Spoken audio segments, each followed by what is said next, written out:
Hello, everybody, and welcome to the Bits and Pieces podcast, episode 31. 31 weeks we've been doing it. Well, technically it's 33 weeks because we took 2 weeks off just before Christmas and New Year's when we first started out. As I can't believe that's 33 weeks ago. But yeah, we go. 30th episode last week. This week we're not going to be. Unfortunately, we don't have Beth with us today, but we do have a little reminder of her picture. As always, it's going to stay there for a long time. I think that picture that she made for us, bless her. And so but yeah, I am as always going to be. I am joined with the Freedy Show. Hi, Freedy. How you doing? Hello, I'm not too bad. How are you? Good. Yeah, just sort of getting over the flu, so that's coming out. It's all that sweaty and snotty in this. This is all getting that road. Yeah, all that nastiness. So that's finally. I say finally. Touch wood. That's actually clearing up now. So yeah, I'm good. But yeah. As always on the Bits and Pieces podcast, we like to start off with some spotlights. So you're going to be doing Diablo Immortal. Is it Mortal? I think it's called Diablo Immortal. Immortal, yeah. So you're going to be spotlighting that, and I will be talking about I'm Observation because it's just had a recent game. Well, it's recently come out about May, and we're just coming into sort of June now. But yeah, that's got a new one. It's now the 5th one in the series, so I'm going to talk about that. We've got I want to say some news, but yeah, I mean news as of recent hasn't been great as far as gaming news is concerned. But we're going to look into the we're going to live react, or I'm going to live react because you've already seen it. The state of play, PlayStation's state of play, which that should be interesting regardless of how good it is, which it hasn't been recently. So we're going to look at that. And we won't get a Beth's joke of the week, but we might find a joke to end on. Something's going to come up and amuse us, no doubt. Yeah. So let's get this thing started, shall we? Do you want to go first on this spotlights, or do you want me to jump onto this one first of all? You can go first. I'll go first, shall I? Yeah, the honor is yours. Ooh, sorry. I had a window set up for the state of play, and it's already started playing for some reason. I don't know how that started jumping in, but anyway. So I am on Observation. Observation is basically a short. Voice went up a little bit of an octave then. They have dropped. I'm on Observation Duty is a short horror game where your job is to monitor live surveillance camera footage and spot anomalies in various locations. I think the first one, it was like a house. I think it was only one or two maps. I can't remember the exact. Yeah, it's about 2 maps, I think. 2 maps that you had. Yeah. And you got a range of anomalies that could be from furniture movement, doors opening, closing, to odd intruders. And I'll say they're very odd. It's a very odd game, but it's also described as a psychological horror because you don't know as a player what to expect, and it is ultimately what it is as a game in its design is a spot the difference horror puzzle game. And when you're monitoring live events and you have to report these anomalies that are happening throughout the game, the object of the game is to survive from 12 o'clock midnight to 6 a.m. And that's basically dependent on what the game is. Currently, we're currently at the 5th one so far, which I've been really enjoying it. Now I've got some notes over here. I'm going to quickly grab those. I've actually got a pen and paper.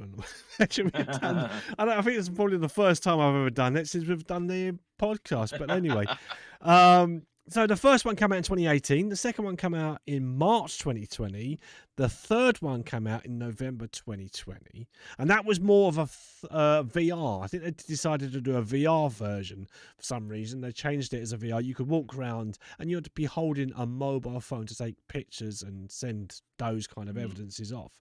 And then the fourth one came out December 2021. And it kind of went back to its originality of being, or in its original state of being just, click on the camera feed and then send off your reports to be fixed. And then just recently, as I said, 13th of May, actually, just recently, 13th of May 2022, so this year, the fifth one came out. And the fifth one, I think there's fourth one as well, but the fifth one has 6 levels. You've got the school, the metro, the market, and then there's the apartment, the house, and the bank. Now, what the difference is, what they've done in this iteration of the game is that the school, the metro, and the market, they allow you to do like from the previous ones, where you'll see an anomaly, then you'll report what that anomaly is and in what location, and then send it off. And then the second part of the game, the apartment, the house, and the bank, you get 3 strikes. So if you get the anomaly wrong and you get an X, get 3 X's and the game's over. And I think that's a good twist on the game, actually. It's quite a good, interesting concept that they've done for that. But it is very, very good game. It's such a simple concept. It's at first, when I first heard about this game, I thought it was along the lines of Five Nights at Freddy's, when you have the monitoring situation, and I wasn't too sure about it. I picked it up, I played the first one, I liked it, and it's actually become quite a cult classic. It's been quite a massive reviews. Like, it's always had every game that's come out has had very positive reviews over on Steam.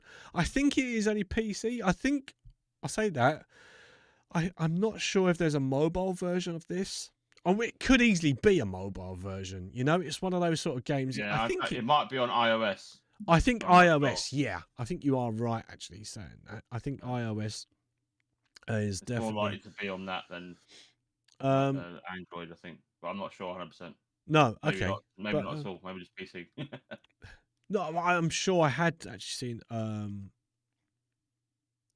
I've seen it somewhere, and it has said that it's available on that. But either way, it's worth looking up. They're worth picking up. Yes, it platforms iOS and obviously PC.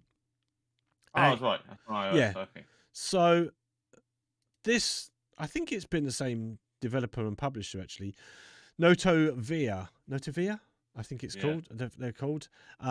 Published and developed by. Yeah, so it's psychological horror puzzle.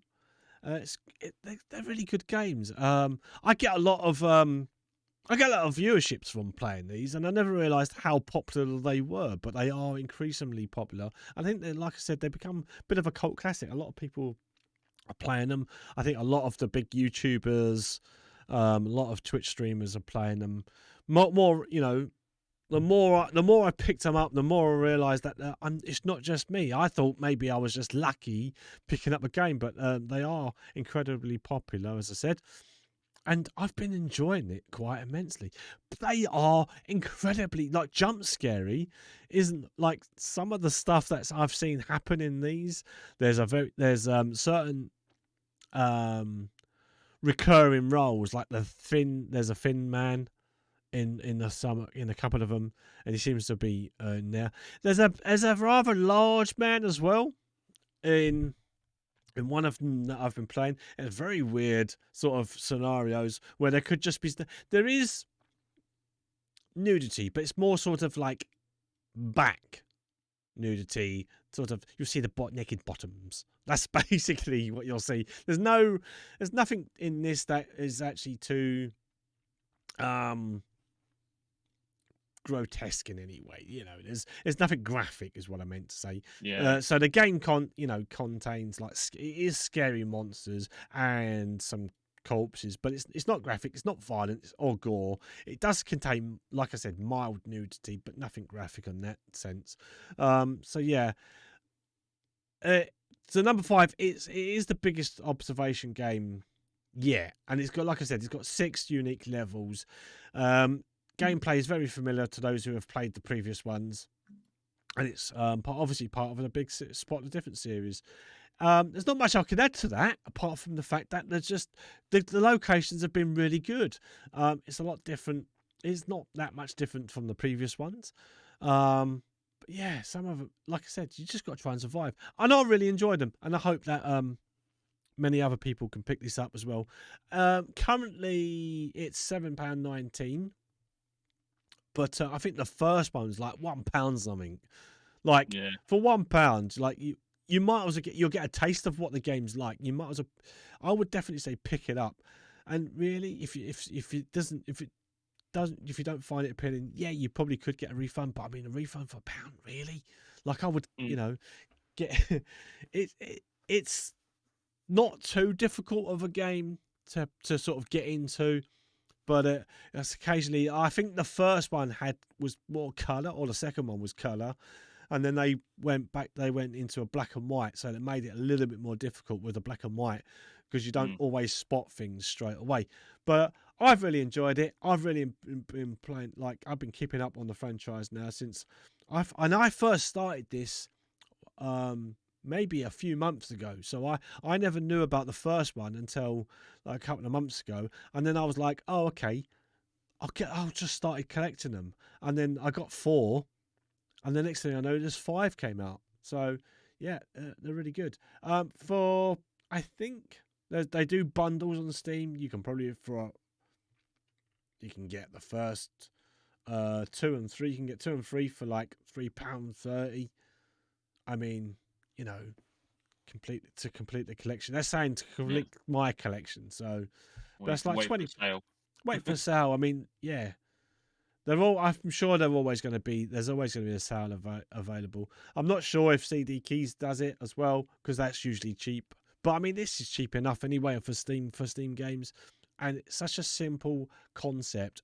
I'm surprised I've never picked up on it before, but yeah, there you go.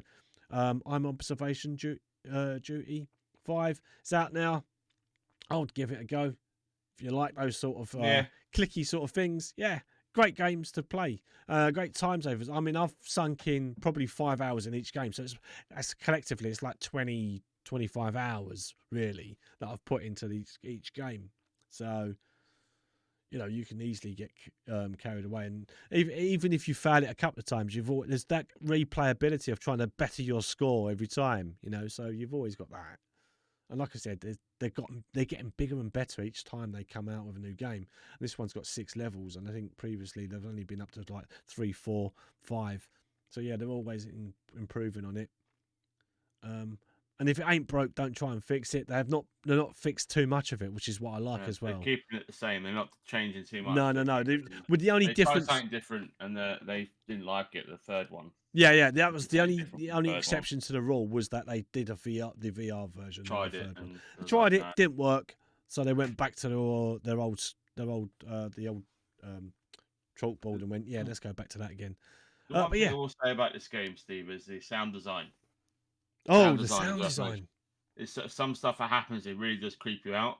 And sometimes, especially if you've got 3D or noise cancelling headphones or 3D surround sound, some of the stuff you actually think is happening behind you.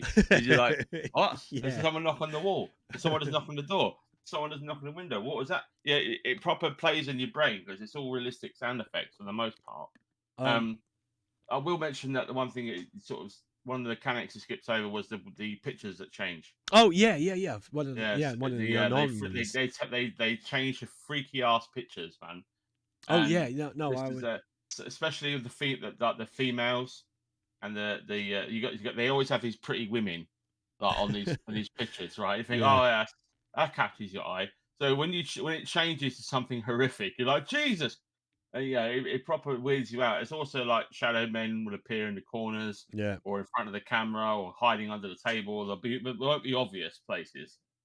This is kind of what I want to happen when we like in Phasmo, when you're looking at the camera, when you see stuff like shadow men appearing, pictures changing, doors swinging open, chairs moving. You know, it's all the sort of stuff that you'll see in an actual. You know, if you watch the investigation videos, this is what it reminds me. It reminds me of Paranormal Activity, the game.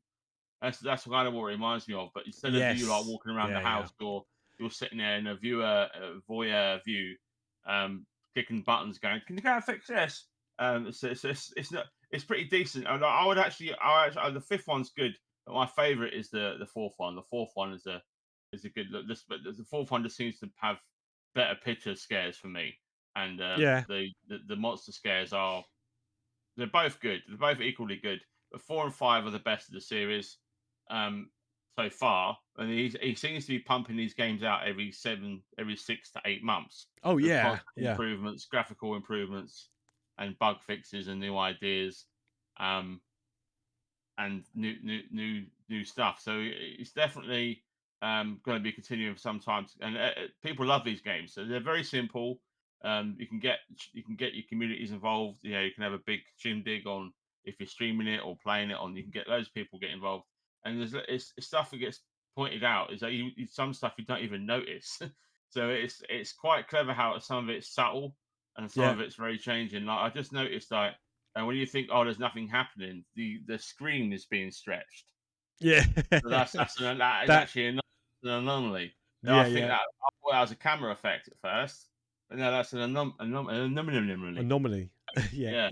Yeah, but it's definitely a great concept. There's not many games like this. No. I don't think there is many. I think if any are like this. Um, I would say that sometimes the jump scares can be a bit cheesy, but you get that in any horror game. Usually, you always get the cheese somewhere along the lines. But you know, if it's nothing to be worried about. It shouldn't be putting you off the game. If you want a casual tense-filled horror experience with spot the difference twist, then I'm on observation duty is a must-own game. Just for the fact that it's completely different horror experience than what you usually play, especially if you're like me and Steve, who play a lot of exploration, run around and get chased by ghosts and die kind of thing. So this is a welcome change. Um, I'm not a big fan of sit still, don't do nothing sort of games. That's why I not like the FNAF series. But this definitely is a worthwhile addition to your horror library. I would actually recommend you pick it up Yeah. sooner rather than later when there's too many games out to play.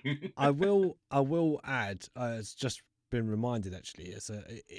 If you are someone who's like you don't have to be a streamer to play this, but I think as a streamer, I think it does actually help with like an audience reaction as well Mm, because like everyone can actually chip into this as well, and it is got you got your community coming in and saying and helping you and saying, oh yeah, I've seen something in room XXX, and you go, yeah. okay, quickly go back to it, and then you're looking aimlessly at somewhere and then realizing, yes, you're right. Yeah. I've done it. I've had it myself. You know, when I've streamed it, I've had someone say, you know, there is an anomaly. You just got to you just got to be careful. Look in the distance. Don't always look Yeah. around. But it's easier to sort of get carried away because obviously when you're in the moment and you don't often spot those things. But yeah.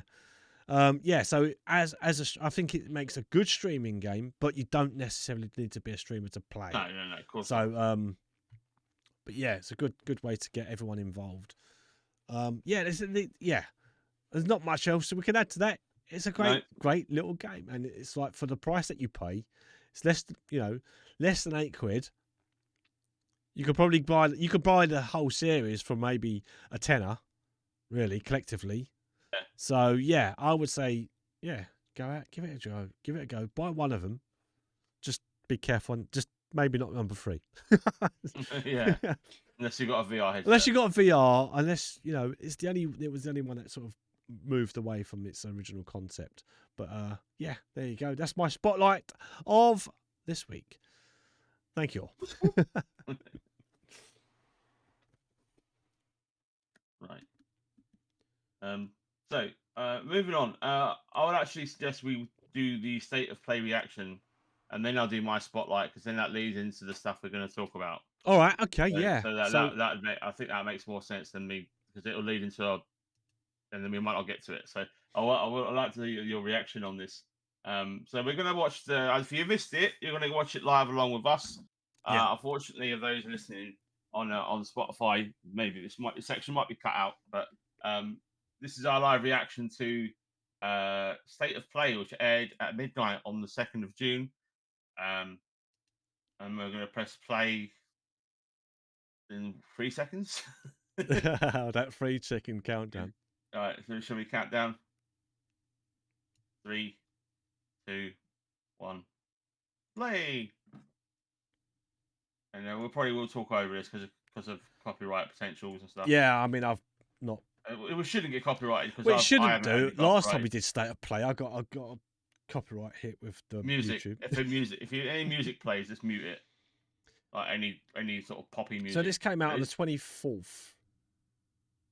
Was that right? This is coming out. This is coming out on the 24th of March next year. Next year, this game, which is when it reveals itself. Should be able to tell from the soundtrack. Oh, I don't have soundtrack running, so I can't. Oh, okay. This isn't copyrighted. Oh, okay. Well, this is video game music. For the sake of it, I didn't. Resident Evil. Ah, Resident Evil. Okay. 4. So Resident Evil 4, yeah, that which is remake again. This is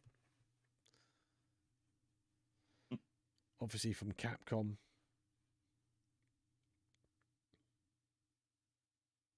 This is obviously the RE engine, which is an amazing engine, to be fair. Yeah.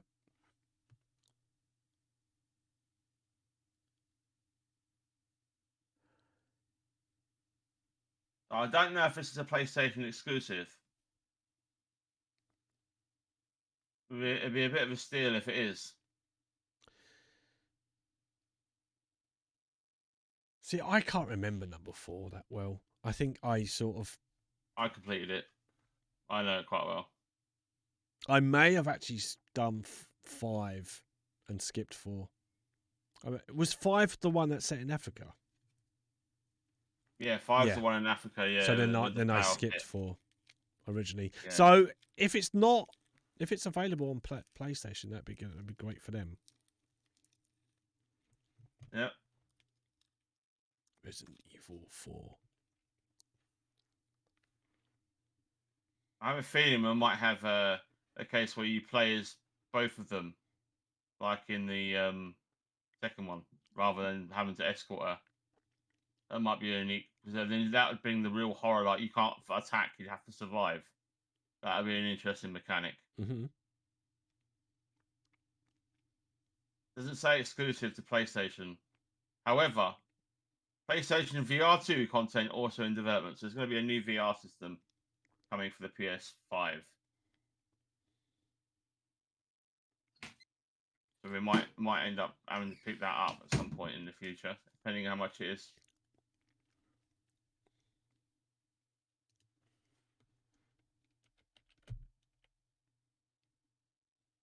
Right, we can skip ahead the VR games. This is Resident Evil Village VR, the VR2 console, and then the next one is Walking Dead. If you're that bothered about the Walking Dead, and then there's another one, No Man's Sky VR. All right. So we can skip ahead to what time frame?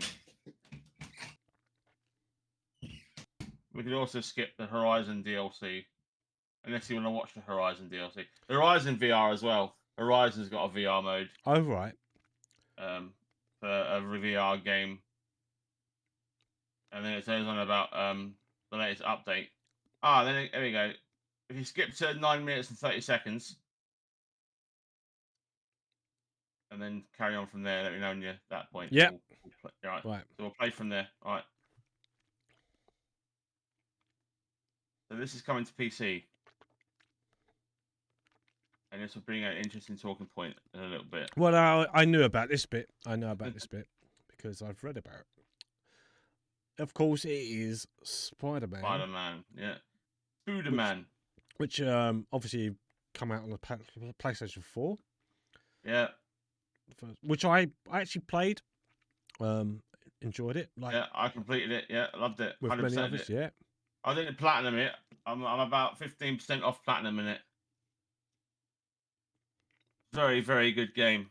Very Probably the good best. game. Actually, one of the best stories in any sort of Yeah, Spider-Man universe. yeah. It's one of the best superhero games ever made. And they're finally releasing it to PC, as you And said. it will look great on PC. That's But the it's thing. not just that, is it? That it's going to do the Miles. Yeah. And this is a. I think this is the sort of game Alex would play, but this isn't my cup of tea. You're a cat in a cyberpunk world, and you got to survive. Yeah. So, this is a unique idea. I think it's clever. I think it's very unique. However, it's not something I would play. What, the main protagonist being a cat? I just don't think I'd enjoy. I'm not a big fan of cats, so I wouldn't play it anyway. I'd be too tempted to be annoying with the cat. I would. Yeah, I was going to say I'd be too much of a dick to sort of like. I wouldn't care about the game. I would just go around trying to annoy everybody. I hope you can do that, because there's even like there's indie games where you're a cat and the objective is to smash up the house. I can't remember the name of the game, but it was a indie game that you use as a cat, and in every room you just smash the whole place up, and then you blame the dog. I mean, it looks great. I mean, it looks great graphically. I mean, it looks like it's setting the scene. But I'm not the biggest fan of cats. I mean, don't get me wrong, I don't hate cats. But after having like 4 cats in my life, and 2 of them literally do my head in. So, yeah. 19th July. It also comes out on PlayStation Plus.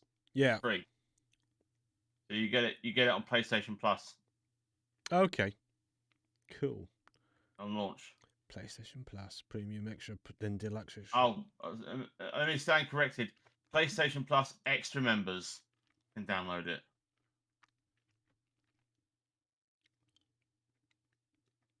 We'll talk about that in a little while. All right, so the next one. This is gonna be good. Horror fans need to rejoice at this one, especially Dead Space fans.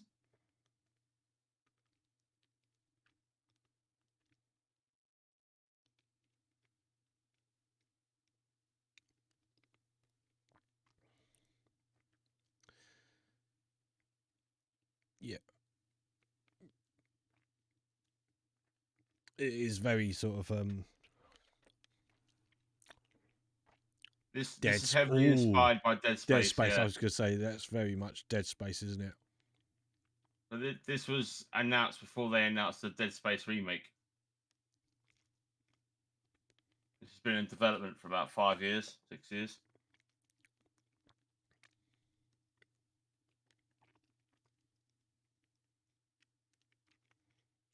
Can we just change the title to Dead Space 4? Yeah. Well, that would just be easy, wouldn't it? Yeah. This state of play so far looks better than the last one. It is, yeah, just a bit. Because I think we have to go back to episode 19 for the last state of play. Yeah. I will be getting this. I will be 100% getting this. Because I'm going to crap my pants. And the best thing is, it comes out this year.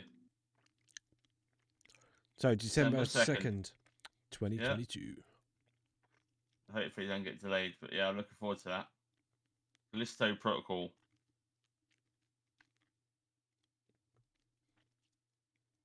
Alright, you can skip the next one if you want. I'm not bothered, but you can watch it. It just doesn't appeal to me. This might have its fans, but what is it we're looking at? Very Jet Set Radio. Roller skating meets blowing stuff up. Or is this the Ollie Ollie thing? This is Roller Dome. Roller Dome. Great. Yeah, it's like Mad Max ish. It's like I don't know. I don't know. This looks weird. Well, It looks cool, but it also looks weird. yeah. It's like it's just you wouldn't put them two together. Like it's death games, right? You know, the sort of thing you see like a filler in in an action movie, in a sci-fi action movie, and they go to an arena and you got this sort of thing in the middle going on. So I went, oh, let's make a game of that. I don't think I could get on with this game at all. What's it called? Roller Dome. Roller Dome, yeah. Roller Dome, August 16th. If you're on the PlayStation 4, Roller PlayStation 5. If you yeah, like, it looks dated. aesthetically, it's basically like cartoon sort of. It's got anime-esque sort of style, like this game. What the fuck? He's just lost his arm. Oh, you got to hand it to him. This was Captured on This is a PS4 game. It is going to be on PS5, but this is captured on PS4. Now, this is the problem I have with PlayStation right now, is that a lot of stuff is PS4 and PS5. So none of it is really utilizing the PS5 hardware because the game is designed to run on the PS4 at the same time. So all you're really getting when you play it on the PS5 is a smoother frame rate and maybe a slightly upscaled experience, which I think is, you know, at this point in time, owning a PS5 isn't worth it. Especially if they keep putting their exclusives on the PC. So, yeah, I mean, everyone rushing out trying to find those PlayStation 5s because they think it's going to be the better option. It isn't, actually. Like you said, you're still picking up on that PS4. Like, when PS4 sort of ceases to sort of. What's this? That's a nice. It's a nice. I'm interested. Which is in this next year. Yeah, it's a dating sim. It's a dating sim. Dating sim meets fighting. So I get to romance all those waifus. So I'll buy that when it's out. Essentially, it looks okay. It looks a good. It looks like a fine game, to be fair. It looks like one of those that just sneak under the radar. Because but it's like you said, no one else will pick it up. You know, and for the price as well, you're still paying. You might as well just buy the PlayStation 4 version anyway, and then just upscale it. Yeah. Instead of paying the extra 20 quid. Yeah. That's what I mean. They're not utilizing the PS5 features, which just makes no sense. No. Capcom. Hang on, that's Street Fighter 6. Oh yeah, it is. Right up my alley. My favorite fighting game series. I've played since I was like 7.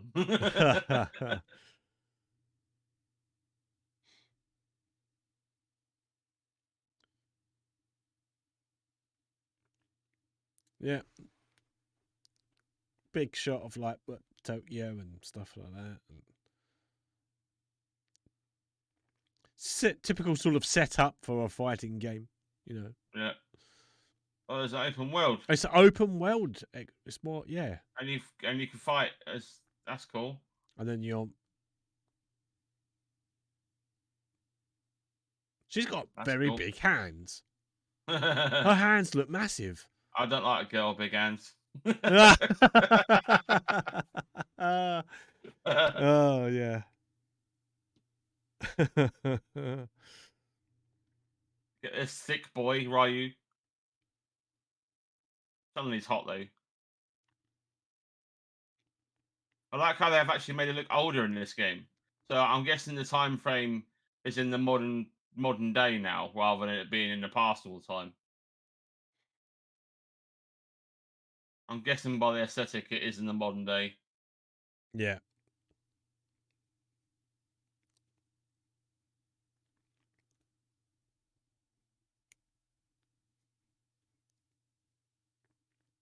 Looking forward to this one.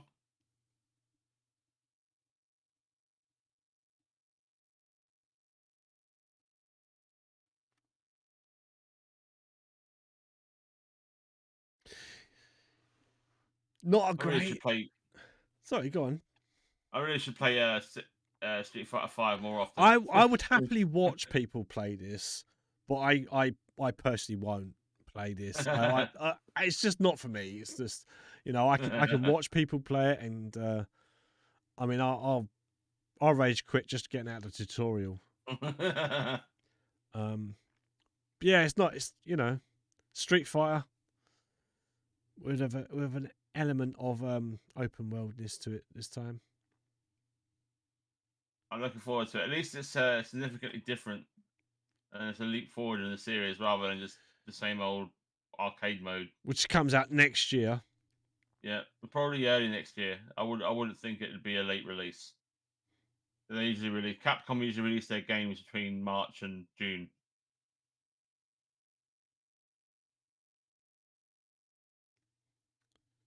Yes, for look, Tunic's already on Game Tunic. Pass. Nobody cares. I played it earlier. It's crap. It doesn't even have a story mode.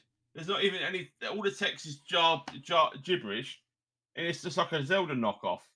It's just like, yeah, great. It looks great, but who cares?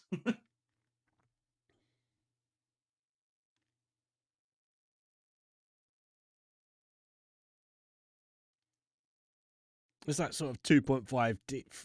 Yeah, 3D sort of like. Like I said, yeah, it's not. it looks pretty, but it's the game is so tedious, and it's not for me. I'd rather play Zelda. Tunic, fake Zelda, September 27th.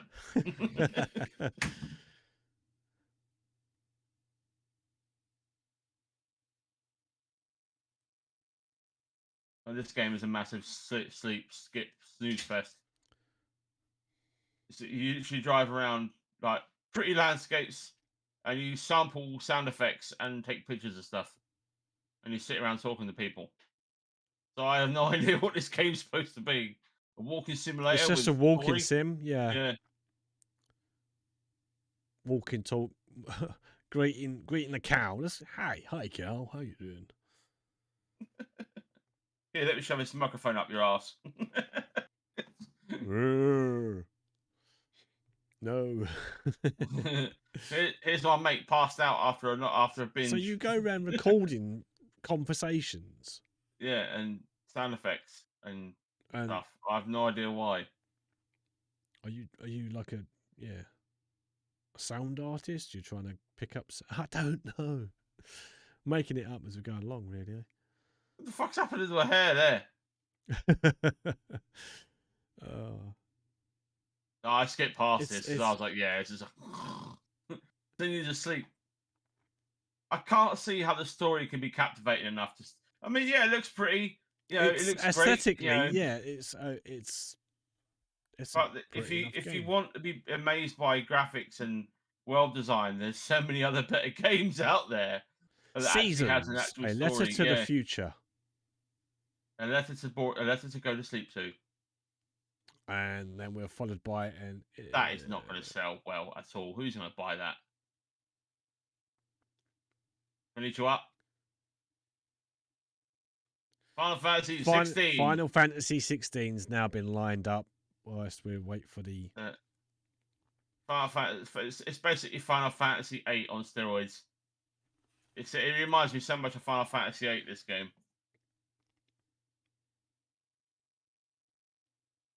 Is that have they changed? Yeah, but have they changed the combat? Yeah. This is a much up. It's been 2 years since we last saw gameplay from this game. So this is much in. This is very similar to Final Fantasy VII's remake combat system.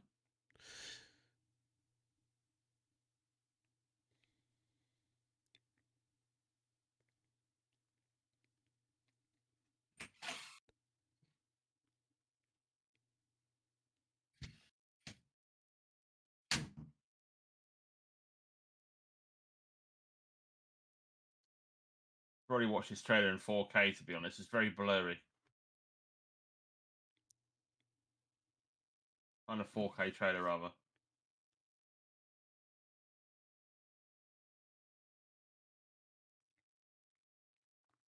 those that have played Final Fantasy VIII will know what I'm talking about when it has a Final Fantasy VIII feel. Especially the music. Is that a good thing for those who? Final Fantasy VIII Familiar. is a very underrated game, but because it came out after the massive success of Final Fantasy VII, it was held up too high on a pedestal. Yeah. People expected too much from it. It was a great game, but it's Final Fantasy VII's success ruined it. Like it couldn't live up to the hype, and then plus they changed it and they did a different system, and no one liked it. So yeah, it still did well, but they should have kept it the same as Final Fantasy VII system.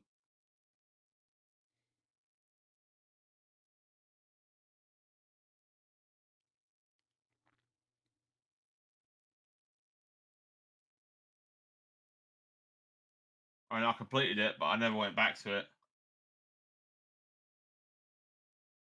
God damn, this looks like they're in game. It's it's Power Rangers. Summon our Zords, but this time just summon our summons. Yeah. It is literally summon battles, isn't it? Summon Yeah. battles, the game. Phoenix, Titan, Gardua, Rama, Shiva, Odin, Bahamut, Ifrit, and Pikachu. Gotta catch them all. I'm gonna catch you. Oh. Yeah, Final Fantasy 16.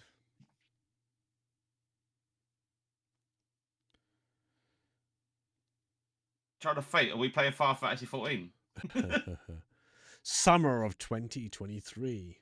So it's a ways off yet before it comes out, but yeah. I mean, it looks good, but I think it's kind of been like Final Fantasy 15 where no one's gonna buy it. And that was that's it of state of play. So thoughts then, final thoughts. I think I mean that's you go ahead. I'll say my bit afterwards. I mean that cat the cat thing, not really something I don't know. I could just like I said, I could see myself just being a bit of a dick as a cat, like ruining people's days, like knocking things off the shelf. If we can do that, like what cats normally do, you've got to spend about 40 minutes just laying down, 10 minutes throwing things on the floor, and then maybe spending an afternoon maybe walking around the neighbourhood, getting up to all sorts of mischief. Yeah, I kind of do feel like that is exactly what a cat's life is. Yeah. No, I don't know. What if we said no? Well, obviously the best thing to come out of this for me personally would probably be the Spider-Man coming onto PC, but it's just because I've played it now on the PlayStation. And I know what to expect from it, and it was a good game, and it's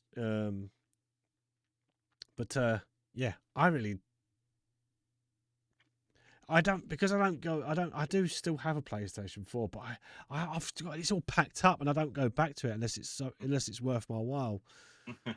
But yeah, Final Fantasy, I've never really gone into much of those, so I think the horror game looks good. That looks really good. I'm definitely like deep space, the Dead Space, the Callisto Protocol. Protocol. That Dead Space sort of like looked really. That would be something I would go get my teeth into. I think.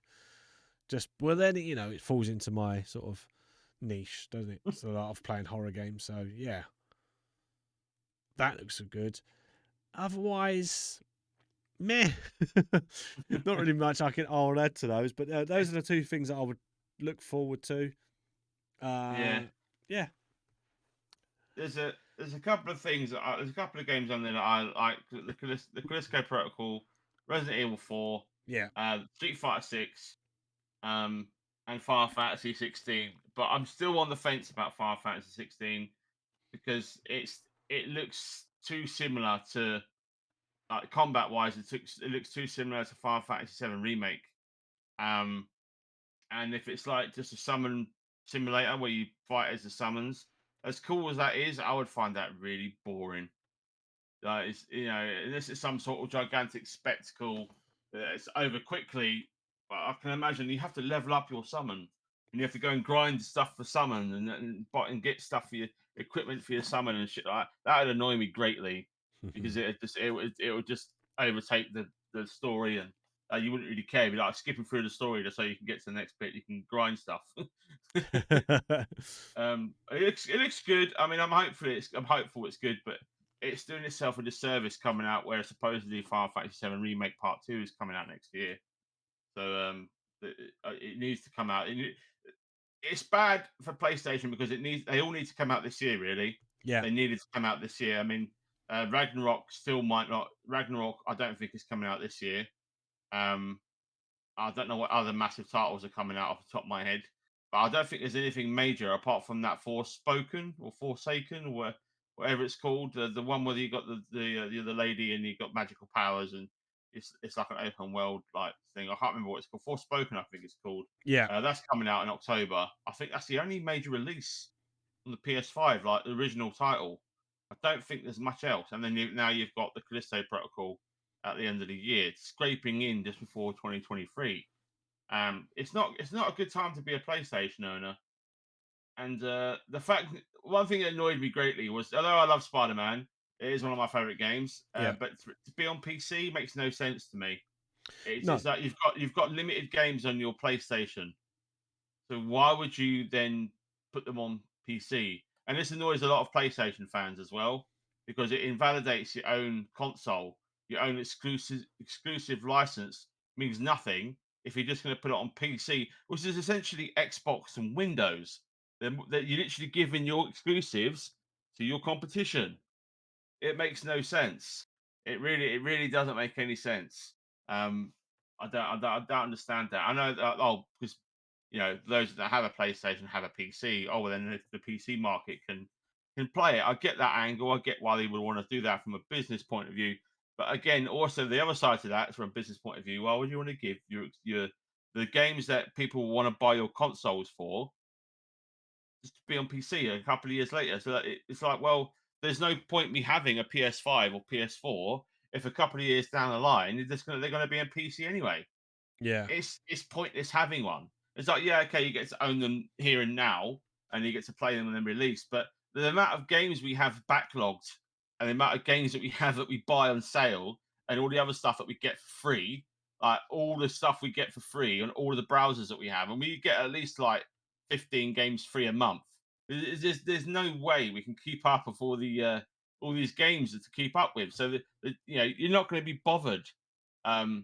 If the game's on the PlayStation there and now, because there's no urgency, because if you've got it on the PC eventually, there's no reason to switch my PlayStation on. There's no reason to buy it at full price when you can get it heavily discounted later on. I don't get it. What do you think about that? Do you think it's stupid? No.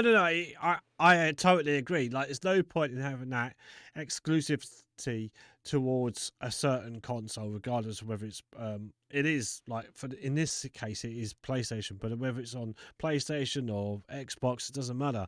Yeah. If you've got more often than not, if it's on Xbox, because it's Microsoft owned, it can end up being on PCs anyway. But if it's on PlayStation, all that struggle people have to try and get a PlayStation 5, really, for what for? Like you said, like, okay, if it's going to come over to that. Like, I mean, I've said it at the start anyway, my first thoughts on what we've just seen on State of Play. I like the idea that PlayStation's that the Spider-Man's coming over but I've played it. I don't need to play it again. Yeah. Because I'm become more of a PC gamer than a console gamer, and there's that. Looking at that list, there's really one or two games I would pick up. But like you said, there's no point in actually unpacking my PlayStation 4 if if it's going to come on PC anyway. Like what we've waited, I think 2018. So that came out. Yeah. So it's 4 years. Still, but at that point you probably already bought it and played it anyway. So yeah, if you're a PlayStation owner, so it is the demographic is PC players, but it is and that's there's been other games that have come out on PC that have been PlayStation exclusives and come out sooner than the Spider-Man one. Yeah. But yeah, I agree. It's sort of it's like there's no point in putting that tag on there saying exclusive to PlayStation. It must say timed exclusive. Yes, it's timed. Yeah. Because at the end of the day, like you say, you'll spend, I don't know, what, say you're spending what, £500-600 on the console, you spend 40 quid on a game, and you've already owned a PC, you might as well just wait a couple of years, save that money, then, I think it's a sort of stupid idea anyway. Yeah, but they should remaster them and bring them out on the PS5. Have all the bells and whistles and a remap game for the PS5. If you're going to do that, rather than shifting that over to PC, I know Spider-Man Remastered is on the PS5, but that's an exception to most of the PS4 games. Haven't had that PS5 uplift. And a lot of people wouldn't mind spending. Like I spent a tenner to upgrade my Death Stranding to the PS5 version. Yeah, you got all the new content, bells and whistles, and I still haven't played it yet. But it's like I don't mind paying a tenner. It's when companies charge like £40-30 for the upscaling, and then they go, oh, actually, we're going to bring out our PC for the same price. It's like, where's the value? What's the point of it? Seems to be no customer loyalty there. There's no recognition for supporting the company or the development teams. Sony's all about greed. Yeah, they're not customer friendly. They never have been. They've never been pro customer. They're very anti-consumer. Speaking of anti-consumer, we're going to get into that in a minute because are we finished up talking about that now? I think so. I mean, I was just going to not much I was going to add to that, other than the fact that there was only a couple of other games I was going to just sort of say. I think it was Days Gone, God of War, Horizon Zero Dawn, all those games that came out exclusively for the PlayStation are now on PC. Yeah. Most of the PlayStation 4 exclusives will be on PC by the end of 2023. It's crazy. That is pretty much the way they're heading. As most of them are already on there. Ghost of Tsushima is already on there as well. Yeah. Tsushima is already there. And Sekiro. Although Sekiro wasn't at the time. Was Sekiro an exclusive? I can't remember. No, it wasn't. No, I don't think it was. It's from Software, wasn't it? Yeah, it was. Yeah, so if you got a PS4, don't bother. If you want a PS4, don't bother buying one. All the games, and you got a PC. All the games are coming to PC. Yeah, don't worry about PS4 stuff. And don't worry about getting a PS5 until probably 2025. That's ridiculous in itself, anyway. Yeah, I'm really considering selling mine. It is pointless having it. If Final Fantasy Remake Part 2 is crap, I'll be selling it. Right, so moving on. So my spotlight, we noticed we haven't got to my spotlight yet. The reason I was saving it for after this is because it's going to lead into a little segue afterwards. And my spotlight is Diablo Immortal, which came out on mobile and PC this week, actually released on Thursday. And I've been playing it. I know I said I wasn't going to play any more Blizzard games, and I was boycotting them and this, that, the other. Upon reflection, I've found myself, thinking of it a bit like this: the company higher ups are scum, but that's not fair to the people beneath them that make the games, program, all the stuff and do all the art and do all the sound design and voice work, what have you. But I can't tie them all up in the same brush. They're not all bad. So I really do love Diablo. I mean, Diablo has been one of my favorite franchises since Diablo 1, since it came out. PC. It was my very first sort of RPG that I got my ass handed to me, and I never went back to until I was much older.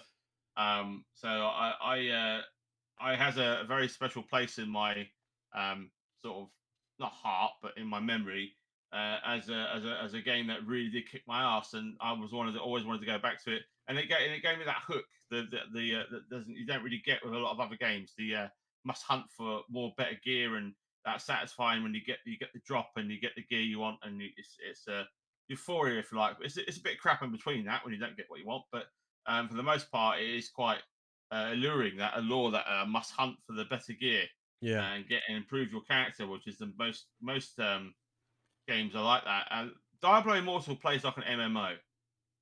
It does not play like a single player RPG, with opt-in co-op like Diablo 2's remastered is, and Diablo 3 with optional co-op. This is pretty much you have to have co-op to do the game. So it's cross-platform, mobile and PC.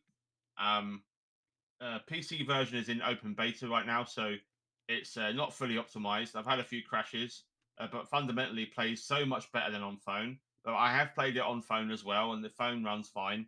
But PC is where you want to be playing this game. It is a free-to-play game, and it was put this out as a free-to-play game. And yes, it does have a very bad pay-to-win element, but it is optional, and you don't need to spend the amount of money that these idiots are spending in this game. You can actually progress without an awful lot of money.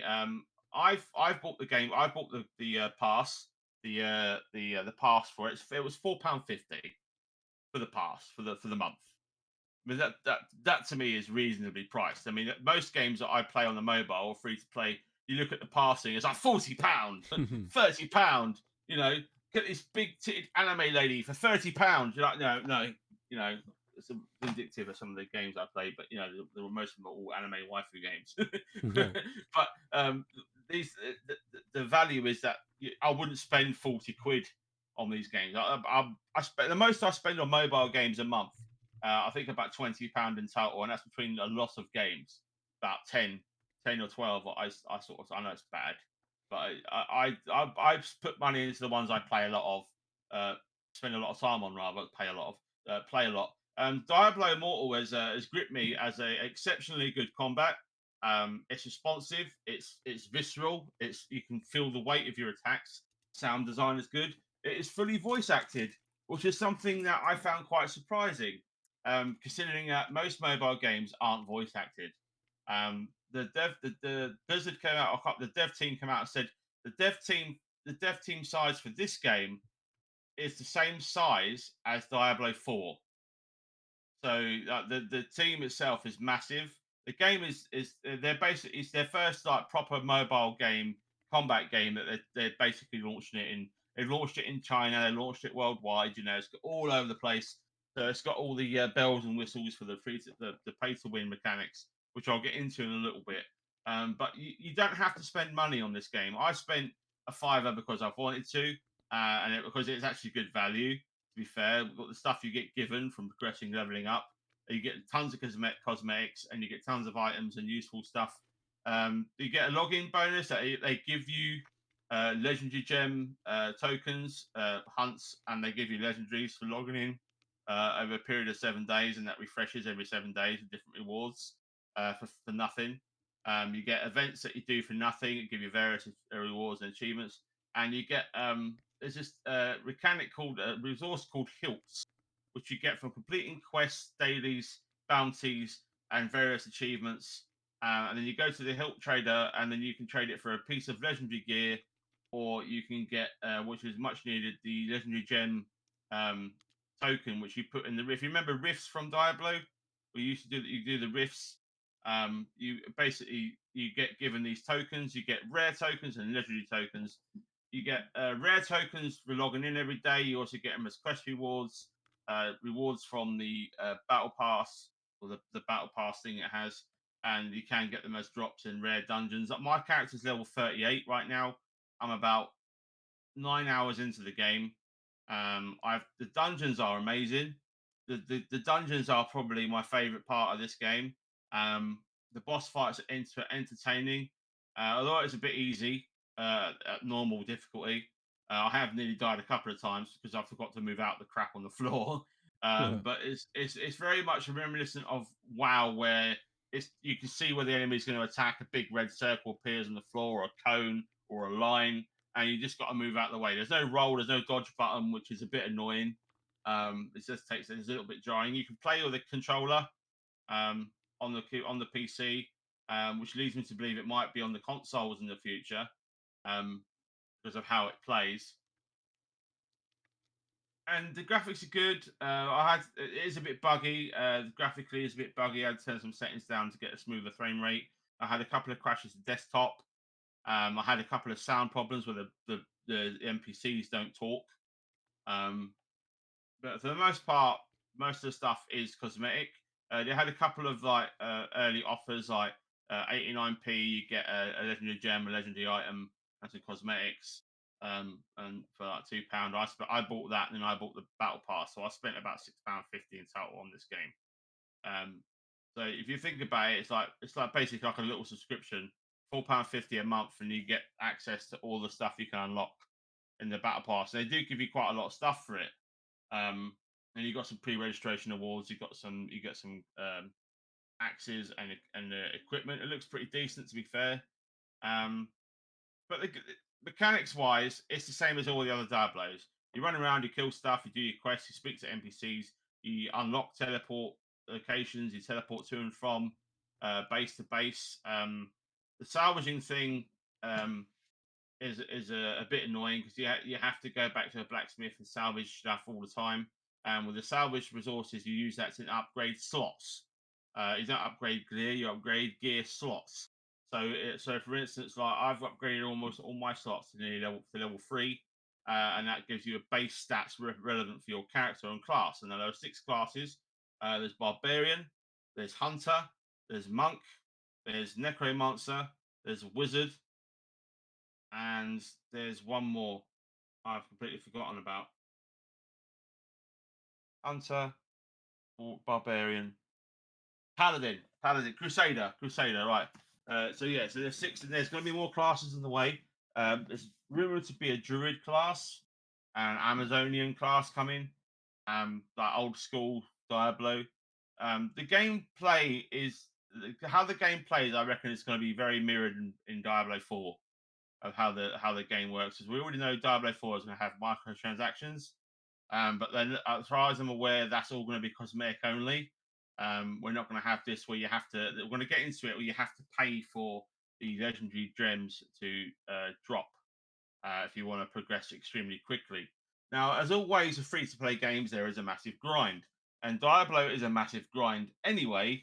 So most Diablo players won't be bothered by that. I mean, I'm sure Steve has played Diablo, he knows the grind is real, and regardless of the grind, usually the gameplay and absolutely decimating millions of demons or whatever is very lethargic, very fun, very satisfying. Jumping into a million horde of zombies and demons and literally laying waste to them is quite satisfying, especially when I remember I had a charge attack and I was killing these human NPCs and I charged through it and I hit it and he went off the screen. It literally made me laugh so much. I was literally nearly crying with laughter. I wasn't expecting it. It was like the Wilhelm scream. That was so funny. But you can do stuff like that. You can just yeet them all over the place, which is very funny and very satisfying. So gameplay wise, graphics wise, it's all great. It plays like Diablo 3, but it's better. The story's better, the dungeons are better, the loot progression is a bit nuanced, but it's a free to play game. You expect that. There's lots of other mechanics that I can't really go into too much, or there's not enough time. It needs to be like a massive deep dive to explain. So I might do that one day. But the first, this is my early impressions of the game. It has a lot. There's a lot of resources, some of which I don't know how to get. Some of them are earned from, again, like I say, in game. is chests, quests, daily limits, weekly quests, monthly quests. Stuff that's time gated. To keep you playing. That's what most MMOs do, and that's literally it's like an MMO free to play hybrid, or they've taken the things they've learned from Diablo and WoW and kind of mashed them together. And this to me is like a Diablo 4, like a 3.5 in terms of games, but the time frame is set between the events of 2 and 3. So it's after the events of 2, it picks up about a year, 2 years later, and it's a couple of years before the events of 3. So it's up 2.5 in terms of the time scale. I think it might even be longer than that between 3 and this one, because Zoltan Cool is a very prominent figure in this game, and in the third one he's dead. In this one he is an actual ghost, and you can talk to him and he interacts with you, and he's one of the main characters from the third game that I can reference if people that don't know have played Diablo 3 or know what I'm talking about. And a lot of the areas have been sort of downsized, so although they are big, they're not too big. No area overstays its welcome. The dungeons are short and sweet and snappy, and you can repeat them. And there's no entry cost. So there's no entry cost to dungeons. So you just basically whatever your level is, and then you can do them. There is a power requirement that you need to hit to do the end game stuff. So there is a bit of grinding to do. I've got to do some grinding because I can't do any more because I'm under leveled. So I've got to get to level 40 before I can do anything else in the game. Which I can't do anything until tomorrow because I've done all my quests. So there is that aspect to it. Now, as good as the game is, and I highly recommend everyone pick it up and play it for free. If you're a fan of Diablo games and a fan of hack and slash, it is definitely worth playing. The pay to win aspect is probably one of the worst things, one of the worst in free to play games. Now they've taken the free to play pay to win elements and they've made it worse. Most free to play games, are always take the mickey. Most games charge £100 just for a couple of items in the man versus fly. A couple of items in the shop.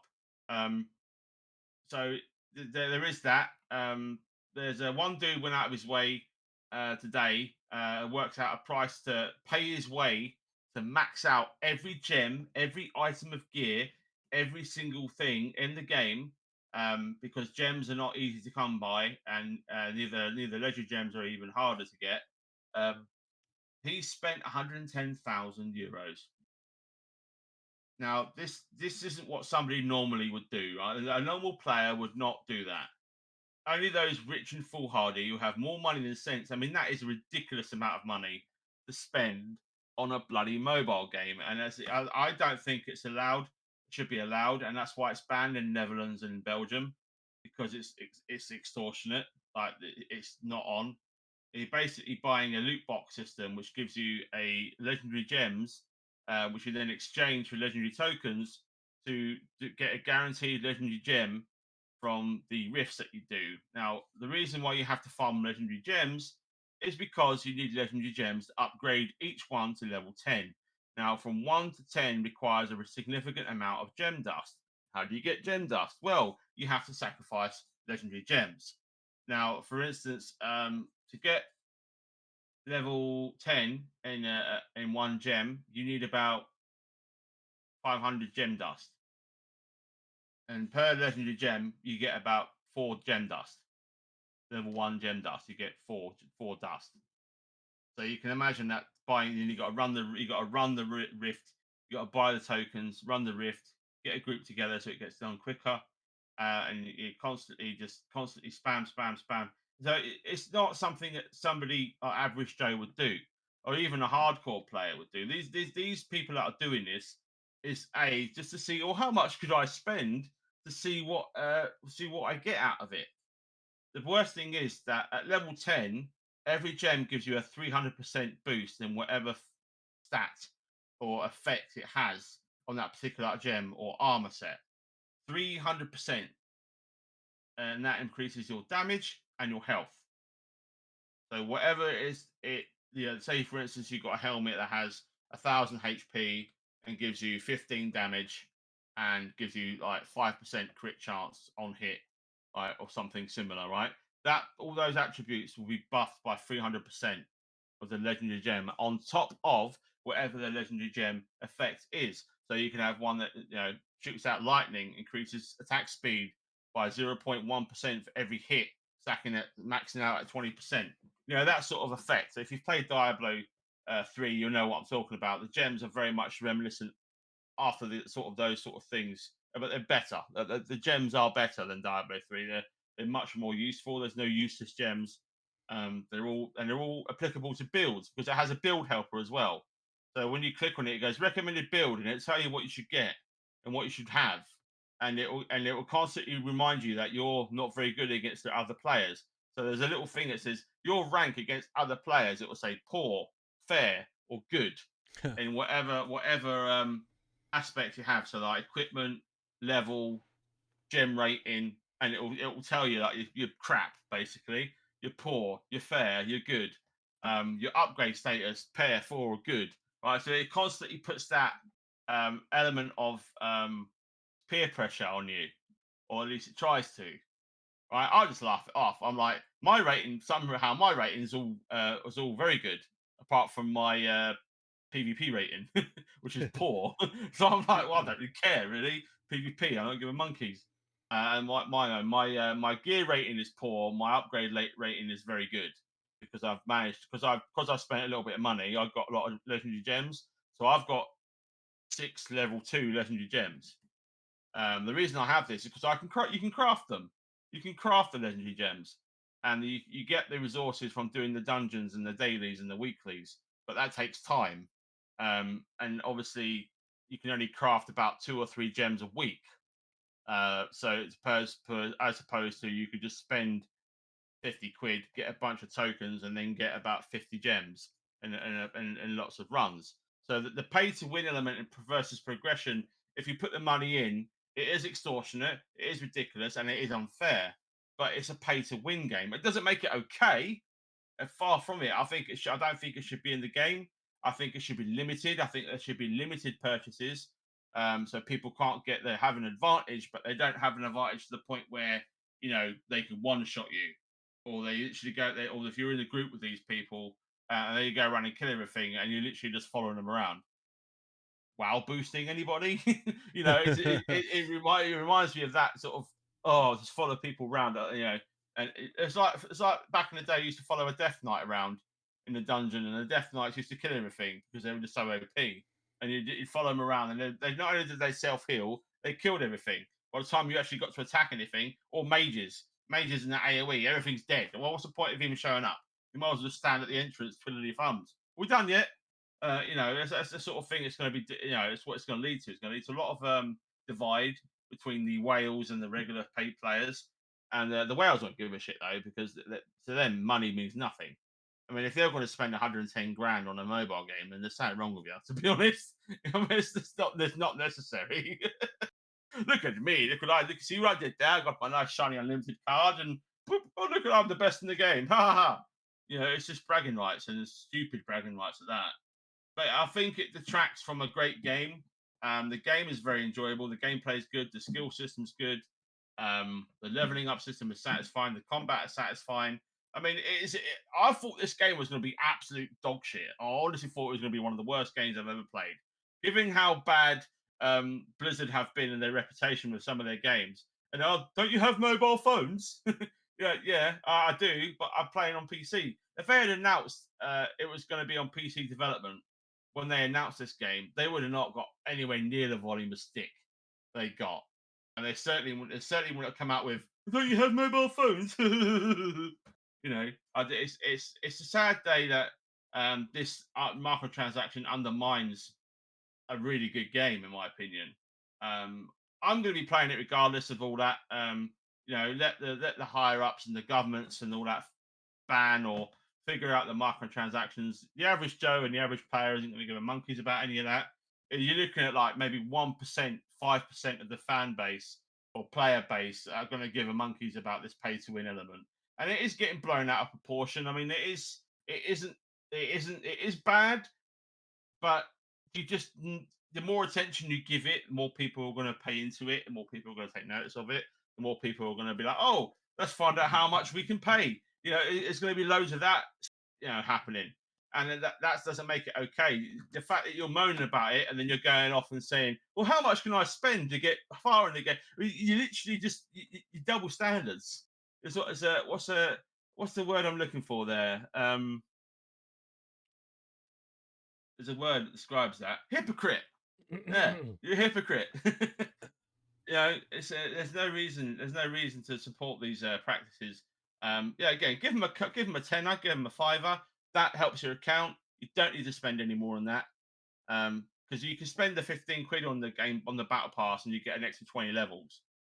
But I got 8 levels in an hour. So you don't even need to spend, to buy those extra levels. Just there, just to entice you that little bit more. Go on, spend the extra 10 quid. Go on, spend the extra 10 quid. Go on. See this nice shiny thing, a badge. Go on, extra tenner. Go on. Don't be suckered in by it. Give them their fiver for the battle pass and then play the game. And don't worry about the end game stuff, because if you worry about the leaderboards and getting on the leaderboards and getting rewards on the leaderboards, you're going to go insane, right? Just play with your mates, because it's up to 8 players in war bands. So you can have up to 8 of us fighting in raids, which is great. Yes, raids in Diablo, raids. There's 4-player dungeons, and it's up to 8 player in a group going around killing stuff in the world. I mean, that's cool, right? You can't do that in other games. There's no 8-player parties in WoW. There's no 8-player parties in Final Fantasy 14. There's no 8-player parties unless you mod it in Torchlight. There's no really other games that you can do 8-player co-op in the Diablo essence, so to speak. There's plenty of games you can do co-op in. Don't get me wrong, but it is definitely worth picking up. I'm very, very happy with it so far. Despite all the microtransaction nonsense, don't let it put you off. Don't let it bother you. Don't get suckered in by it. Don't support that side of it. But the game is so much better than I thought it was going to be, and I honestly thought it was going to be worse than Diablo 3 at launch. That's what I was expecting from it. Buggy, broken mess, not falling through the floors. You attack, you get stuck in an animation, you die instantly. The game crashes all the time. That's what I had when I played Diablo 3 when it launched. Put me off the game for quite some time. But I went back to it after a year, and they brought out the expansion for it. And also I will point out that all the expansions and all the extra areas are going to be free. There's no planned DLC, like paid DLC, which is a good thing. The only thing I will say is that if you have it on mobile, you'll need 12 gigabytes of free space to download it. It's quite a chunky game for a mobile, and it's 35 gigabytes to download on your Battle.net browser. But yeah, that's my sort of spotlight rant talk about the microtransactions section of Diablo. So what do you think about it all, Steve? Why don't you get a chance to jump in? I was not sure about it because, again, like, you've already covered it, but I'm just gonna sort of go over it quickly because, like, obviously you've gone quite extensively anyway. But I wasn't sure about it because it was Blizzard. It was coming back to Blizzard. I closed my account, and I'm like, okay, I've just downloaded it, so that means I might, like you, as you rightly said, you can't put blame towards the work. There are workers within Blizzard that shouldn't be spat at from a distance because of what's happened with the Krychek. Bobby Kotick. Kotick, yeah. We shouldn't. Yeah, you shouldn't spit at people because they work for the same company. And I'll primarily just sort of like say that they're all to blame. Then they're not. Yeah. But so there are people that are developing this game who might have just come into the company and actually be a newbie as that, maybe have come from elsewhere anyway. But that's beside, I think we need to just sort of like take a little reflection on that and say which means I might start going back. If that does mean to go back to Blizzard, there's Overwatch 2 to think about. Maybe, I don't know. If that's the case, if you start thinking in those terms of coming back round to thinking Blizzard might be okay.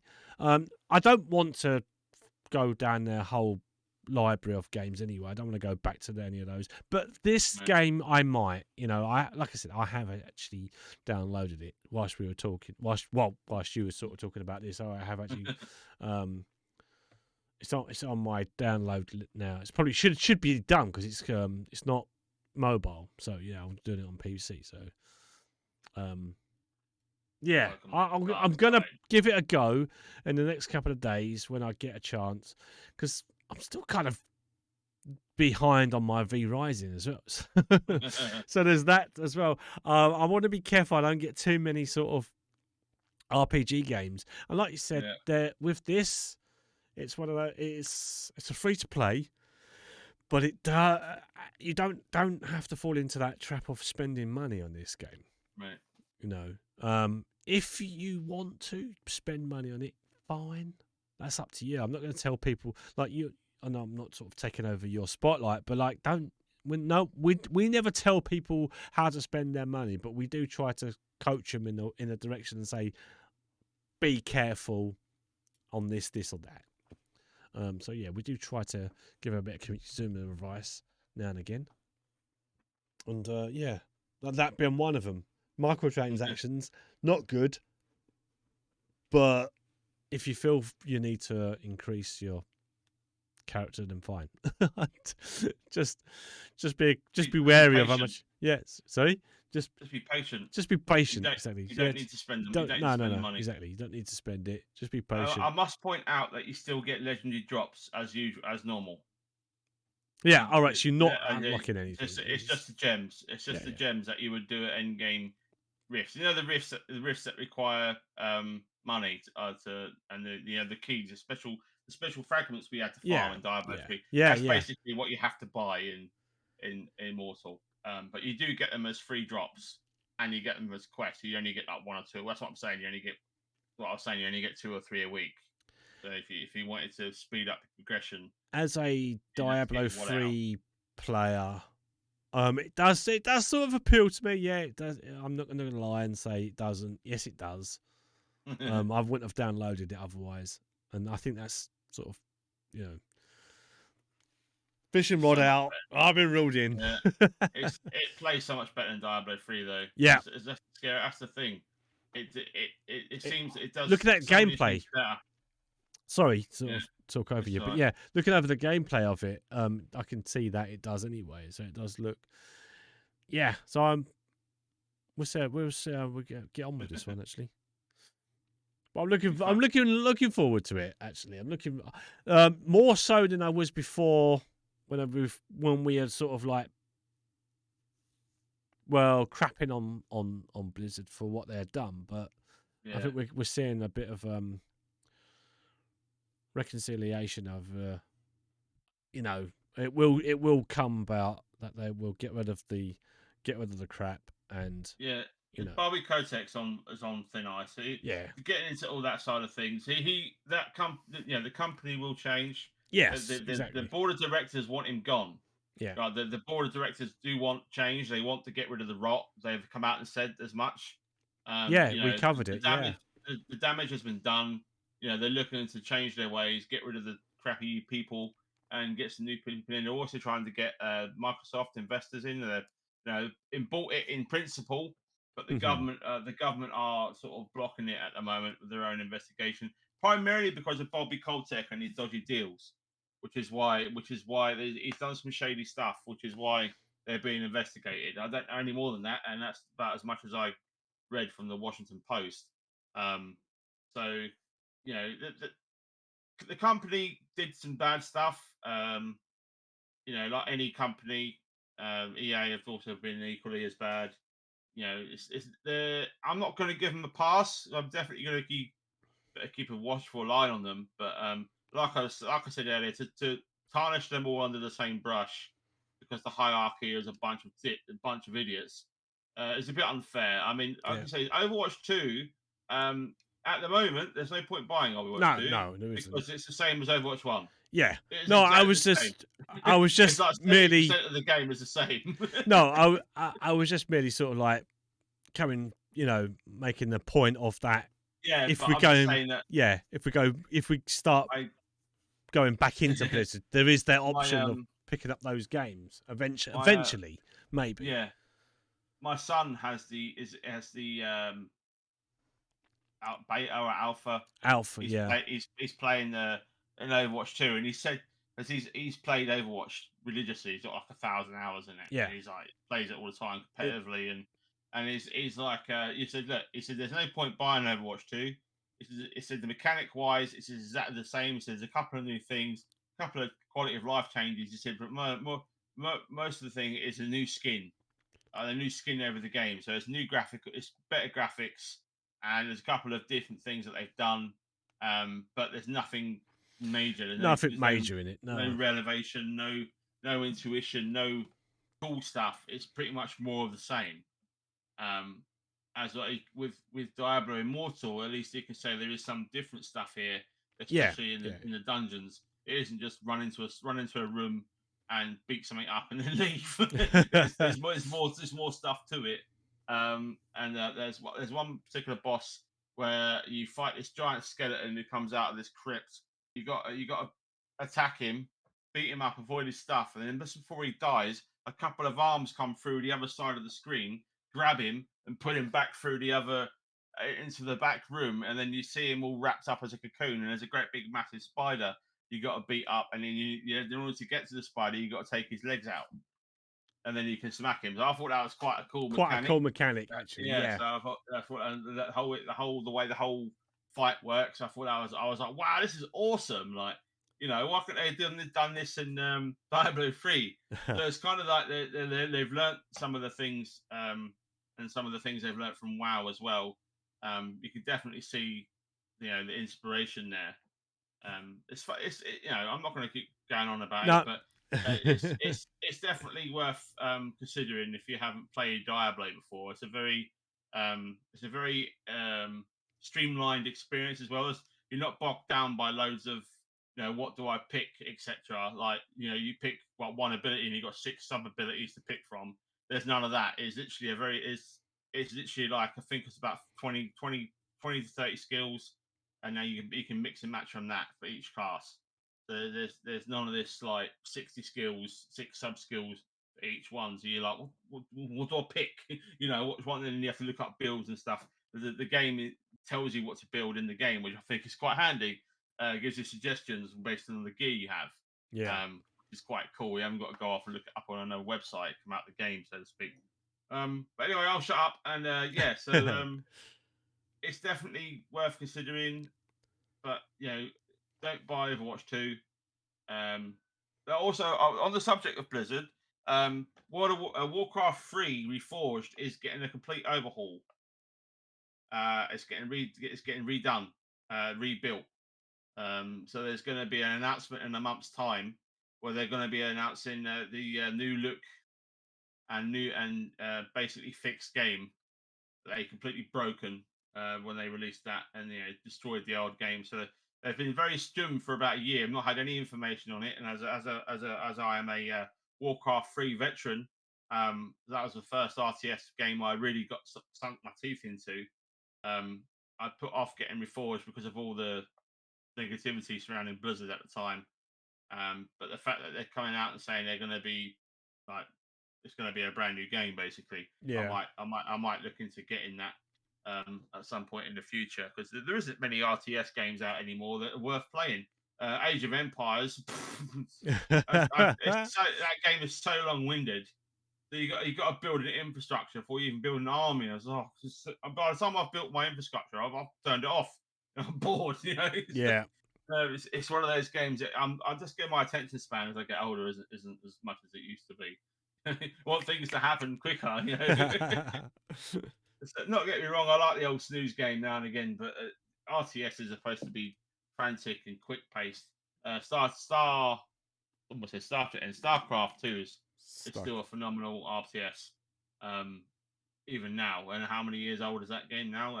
And that's also another free-to-play game that has It is, yes, yeah. done well, but it's not brilliant. I already had all the stuff before it went free-to-play. So. Anyway, let's not got sidetracked. I don't think there's much else to talk about news-wise. I don't think there's much else this week. Yeah, I don't think I've got anything else to talk about. Unless you want to talk about Elden Ring. Not really, no. Yeah, there's not a lot out there, is there? I mean, Elden Ring player makes Michael Jackson. Who cares? Right.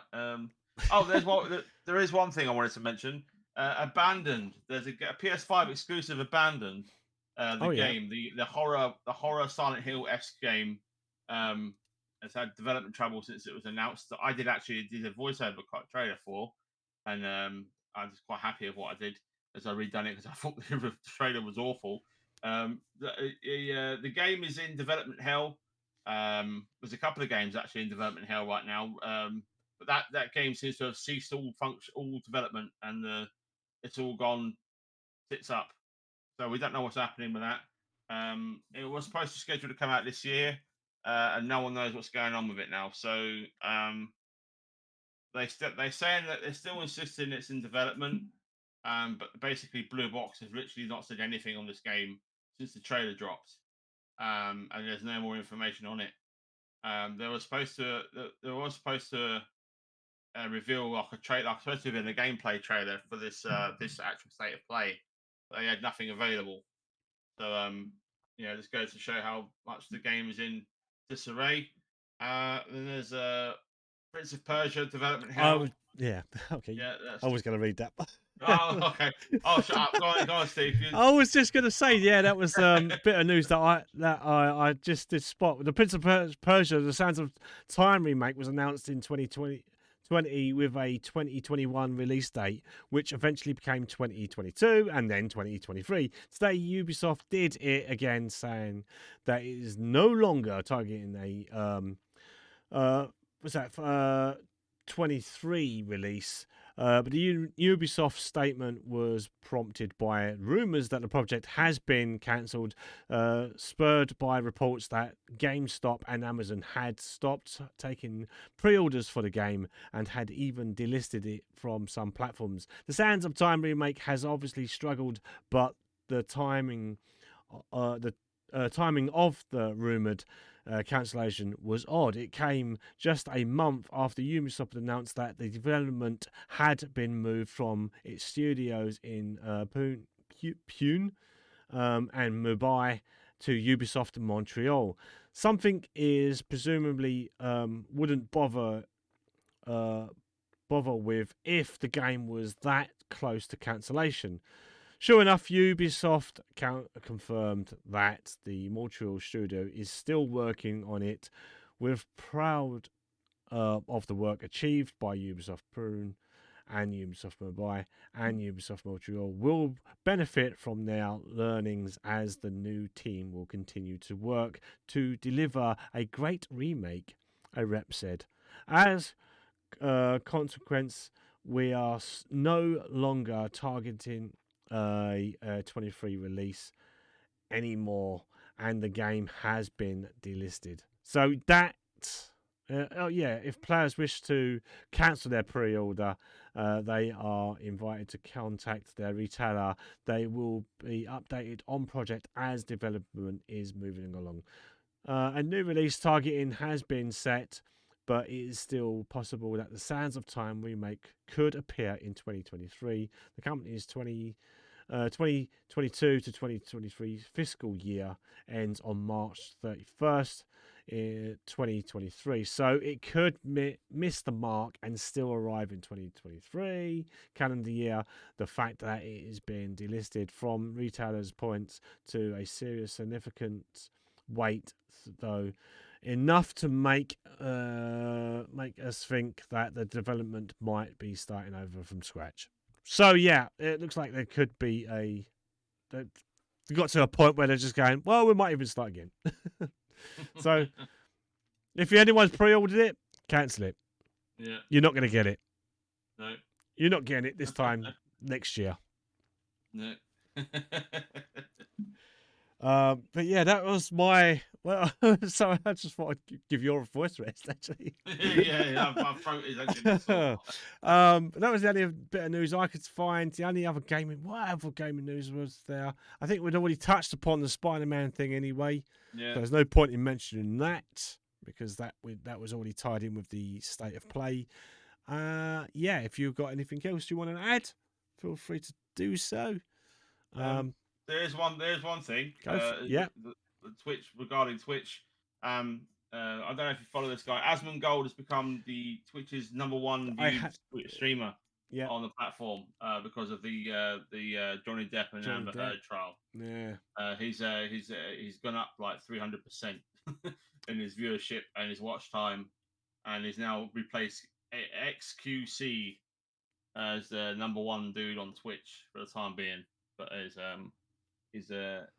good luck to him. I like his content.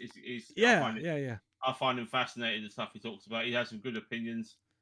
He's quite straightforward. Maybe there's hope for us yet to maybe we could be #1 one day. Well, I mean, he picked up a big coup in actually sort of like just playing that court case throughout. I mean, now it's come to an end. Like, I don't know what other content he would never lose viewers. Like, he's still got Diablo Immortal at the moment.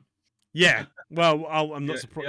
He had 150,000 people watching him the other day on launch day. Well, did he have 43K like watch him whilst they were waiting for servers to open up on Lost Ark? Lost Ark. Yeah. And all he's doing is talking about the game not being released yet. Exactly. He's like, well, I'm just sitting here watching, waiting. We're just watching him watching a time countdown. Yeah, and people are donating loads of money to him. The guy's a millionaire. How? Can we have some of that, please? Well, it's such a simple concept, isn't it? You're just reacting to people's reactions. Yeah. In that case, it's like, right, I'm just waiting for this to come. He's got a whole team doing his YouTube. Yeah. He uploads like 4 or 5 videos a day. Crazy, man, the amount of content he puts out. I've seen a lot of his content, and usually you think, oh, I know he's a big RPG sort of player anyway, isn't he? He's a massive. He does all the Lost Ark. He'll do the Diablo. He's a WoW content. Yeah, WoW content. He interviewed the developer of WoW. Yeah. One of them for the new expansion, the new one, the Dragonflight, whatever it's called. Yeah. So yeah. I'm not returning to WoW. See, No. I was just going to say, like, if that's why I mentioned Overwatch too. Like, as a thing of like Blizzard, if you there's a possibility you could. That's all I meant by it as well. Yeah, but no, I like the idea of Diablo. He also increased Final Fantasy 14 sales by 2,000% by streaming it as well. Yeah, he actually single-handedly made Final Fantasy 14 the #1 MMO, passing WoW. He's done so much for that game and Lost Ark. He increased Lost Ark's player base as well. Yeah. And same for Diablo Immortal. I mean, he's also ripped apart the microtransactions, but then again, he's also spent the money on it. He's also spent 100 grand on it, but maxing out his character. Yeah, but that's to him. That's what he said he was going to do that anyway to see how bad it was. He goes, well, no one else is going to do it. It turns out there have been other people that have done it. So. Yeah, but I mean, financially, he's in a position he can. Yeah, if he's a multi-millionaire. He doesn't even he donates half his Twitch subs to charity now. I think. Just takes what he needs to survive and what he needs for content. The streaming question that I was referring to when I was watching him, he had just said, "Don't tip, just don't." Yeah. Don't give me bits. Don't I don't need it. Yeah. People did it anyway. Whilst he's saying don't do it, he's getting resubs. It's like, yeah, Yeah, I watched it as well. He was saying again, look, I don't need anything. Don't give me nothing. And some dude gave him 10,000 bits. I'm like, what? It's crazy. What's It's going crazy. on here? Right, well, I think that's summed up. That's going to be.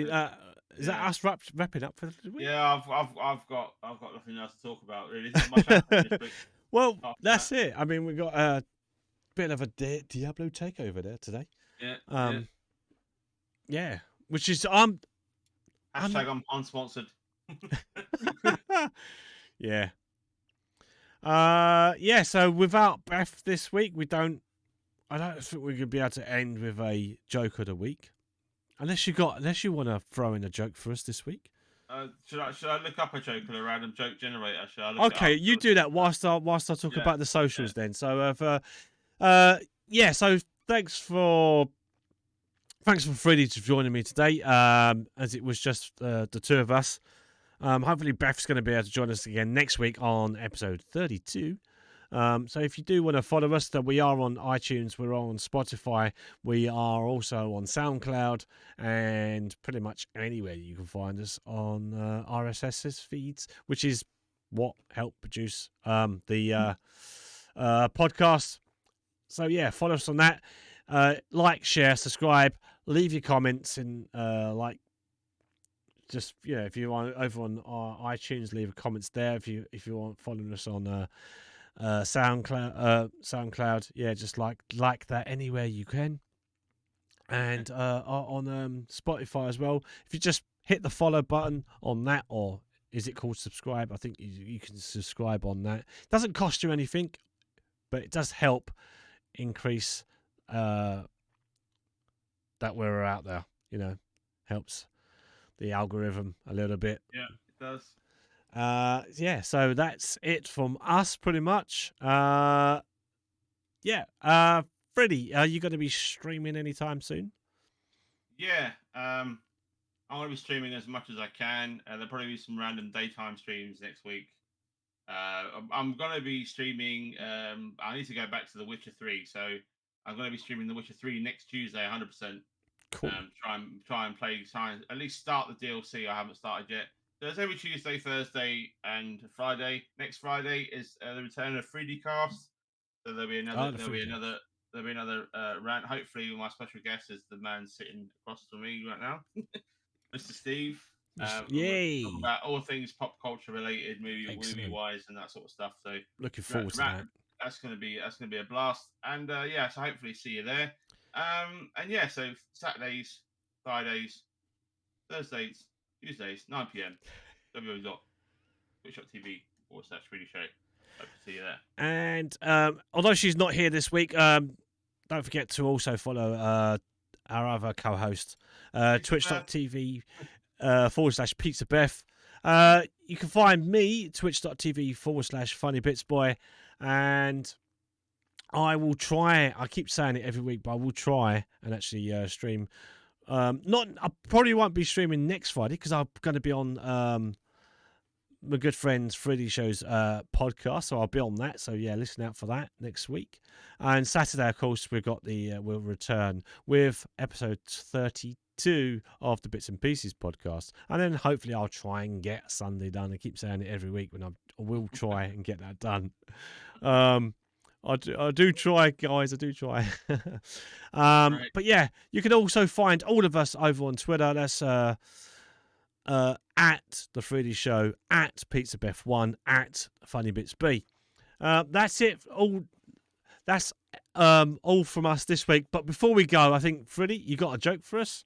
Yeah, I got the dad joke of the week. There you go. Dad joke of the week. Here we go. Why can't you play poker on the African savannah? Why? Because there's too many cheaters. Oh, hey! Hey! There we go. It's an oldie, but it's a good one. Yeah. And so's the joke. Well, hey! Hey! Right, thank you very much for watching. Thanks for listening. Until next time, goodbye. Bye-bye. Bye-bye. Oh, dear. Right.